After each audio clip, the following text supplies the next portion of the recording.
Do you earn little and feel like investing is impossible for you? Most people think you need thousands of dollars to invest, but the truth is you can start with much less than you imagine. In this video, I'll show you a step-by-step plan to organize your money, even if your income is low, and make it start working for you. Let me tell you how to break myths. The first obstacle isn't money, it's your mindset. If you think investing is only for those with high salaries, you'll keep putting it off forever. The truth is, if you don't start small, you'll never have much. The key is to first organize your personal finances to find that margin for investing. You've probably heard of the 50-30-20 rule, especially if you have a low income. That means 50% for basic needs like rent, food, and transportation, 30% for personal expenses and lifestyle, and 20% for saving and investing. But what if your salary barely covers your needs? Here's the adapted version. 70% for basic needs, 20% for investing or saving, and 10% for leisure. That 20% might be only $20, $30, or $50 a month at first. But believe me, the habit is worth more than the initial amount. I know someone who earned $400 a month and started by setting aside just $15. Year after year, with small adjustments, they managed to increase that amount and today have a portfolio worth over $20,000. What matters isn't how much you start with, but when. And the best time is always now. Before we continue, I suggest this.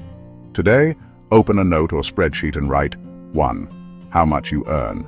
2. How much you spend on basic needs. 3. How much you spend on leisure and extras. And 4. How much is left, even if it's just coins. That leftover is your starting point. In the next part, I'll show you how to cut expenses without sacrificing your quality of life, freeing up more money and speeding up your investment. Because yes, there's always room, even if you don't see it yet. Remember, in the first part we saw that even if you earn little, you can always find some margin to invest. Now let's take it a step further. How to free up money without feeling like you're depriving yourself. It's not about living like a monk, but about making every dollar or euro work for you. Let me tell you about the concept of money leaks. Money leaks are those small, repetitive, and invisible expenses that pile up like a snowball. Examples: subscriptions you don't use or only use once every 2 months. Impulse buys in apps or online stores. And expenses like snacks, coffee out, or constant delivery orders. I'm not saying you should eliminate them all, but we should measure them. Because you can't improve what you don't measure. Do a practical exercise, the 30-day challenge. For the next 30 days, write down absolutely all your expenses, even the ones worth $1 or €1. At the end of the month, ask yourself, 1. Did I really need it? 2. Could I have done it cheaper? And 3. Could I eliminate it without feeling worse? I assure you that with just this exercise, most people free up between 5 and 15% of their monthly income. The secret is the replacement trick, not elimination. If you love coffee, I'm not asking you to quit, but instead of paying $3 or $4 or euros a day, make it at home for 50 cents. If you go to a premium gym for $50 or euros, maybe you could switch to one for 20 without losing results. The idea is to replace, not give up, invisible saving, automation. The money you free up shouldn't stay in your checking account. As soon as you have it, send it automatically to a separate savings or investment account. This is key. If you don't see it, you won't spend it. You can use the pay yourself first rule. On payday, set up an automatic transfer to your investment fund, then pay for everything else, creating your initial investment fund. Now that you have a cash flow, no matter how small, it's time to build up an initial fund. My recommendation, set an initial goal, for example, $300. Once you reach it, that money will be your seed to start investing. Don't use it for common unexpected expenses. That's what an emergency fund is for. This gives you psychological security and allows you to start investing without fearing you'll run out of cash. Let me tell you about Maria. She earned $500 a month and thought investing was impossible. She took the 30-day challenge, replaced some expenses, automated her savings, and in 6 months saved $350. With that, She bought her first fractions of an ETF. Today, 3 years later, that initial investment has grown by 45%. And the best part is, she kept investing every month. Now that you know how to find and free up money to invest, in the next part, we'll talk about how to choose the right investment if you're a beginner. How to choose the right investment to start. You now have a small initial fund. Now comes the big question. What do I invest it in? And this is where most people make their first big mistake. They jump into whatever is trendy without understanding it. If you want your money to grow and not vanish, the key is to start with simple, safe investments you can understand 100%. The golden rule: invest in what you understand. If you can't explain to a friend in 2 sentences where you're investing and how that investment makes money, you probably shouldn't put your money there. This isn't to scare you, but to prevent you from falling for scams, false promises, or extremely volatile assets you can't control. Option 1, ETFs or exchange-traded funds. What are they? They are funds that group many stocks or bonds and trade as if they were a single stock. What are the advantages? Automatic diversification, meaning you're not dependent on a single company, low maintenance costs. You can invest with small amounts. Example for beginners. An ETF that tracks the S&P 500 index gives you exposure to the 500 largest companies in the United States. Risk, moderate, varies depending on the type of ETF. Option 2, individual stocks. What are they? When you buy a stock, you buy part of a company and profit if its value goes up or it pays dividends. What are the advantages? You can focus on companies you like or know. Potential for higher returns than an ETF if you choose well. And the risk? Higher than an ETF, less diversification. Recommendation: if you invest in stocks, don't put more than 20 to 30% of your initial capital here. Option 3, cryptocurrencies. What are they? They are decentralized digital assets like Bitcoin or Ethereum. What are the advantages? High growth potential. Accessible 24/7 on online platforms. And the risk? Very high, they are highly volatile.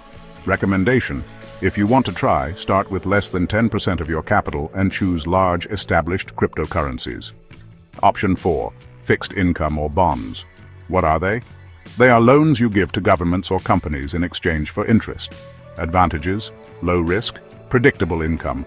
Risk: limited gains, not always above inflation. Recommendation: ideal to combine with ETFs to reduce portfolio volatility. You can follow this combined strategy for beginners. If you have $300 to start, you could allocate like this: 60% in a diversified ETF, for example, S&P 500 or global. Another 20% in a solid stock, for example, a company you know well. 10% in crypto, only the safest and most well-known. And the last 10% in fixed income or bonds for stability. This gives you a balanced and easy-to-manage mix. Mistakes to avoid: putting all your money into a single investment, following advice from strangers on social media without checking, investing in something just because everyone is doing it, using money you'll need in the short term. Now you know how to choose your first investment safely. In the last part of this video, we'll see how to maintain and grow your investment plan over time, so your money works for you even while you sleep. You can follow the next long-term strategy, and in this way, grow your investment. You've organized your finances, cut unnecessary expenses, built your initial fund, and chosen your first investment. Now comes the most important part: maintaining the habit and growing your capital over time. Because wealth isn't built overnight, but through consistency and intelligence. The power of compound interest. Compound interest is the best ally of patient investors. Basically, you earn not only on your initial investment, but also on the gains that investment generates. Simple example. You invest $100 and earn 10%, now you have $110. The following year, that 10% is calculated on $110, not 100. Over time, growth accelerates and your money multiplies. The rule of automatic reinvestment. Every time you receive profits or dividends, don't spend them. Instead, reinvest them immediately into the same asset or another that fits your strategy. This is what turns a modest investment into a financial snowball over the years. Now you can adjust your strategy over time. Your financial situation will change. Maybe in a year you'll earn more or have fewer expenses and can invest a higher percentage. My recommendation: review your portfolio every 6 months. Adjust percentages according to your risk tolerance and goals. Stay informed, but avoid making impulsive decisions on every piece of market news. How to protect your investment in tough times.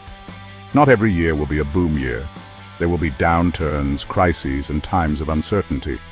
When that happens, don't sell in panic. Remember that downturns are opportunities to buy cheaper. If you need to reduce risk, move part of your capital to more stable assets like bonds. The importance of discipline. The difference between those who achieve financial freedom and those who don't rarely lies in how much they earn, but in their discipline to invest consistently. You can start with $20 a month, and if you keep the habit, in 10 or 15 years, you'll be in a very different place than you imagined. Let me give you a short, inspirational example. Peter started by investing $25 a month in an ETF. In 3 years, thanks to reinvesting and small increases in his monthly contribution, he was investing $100 a month. Today his portfolio exceeds $8,000 and keeps growing without him having to do anything extra. That's the magic of starting and not stopping.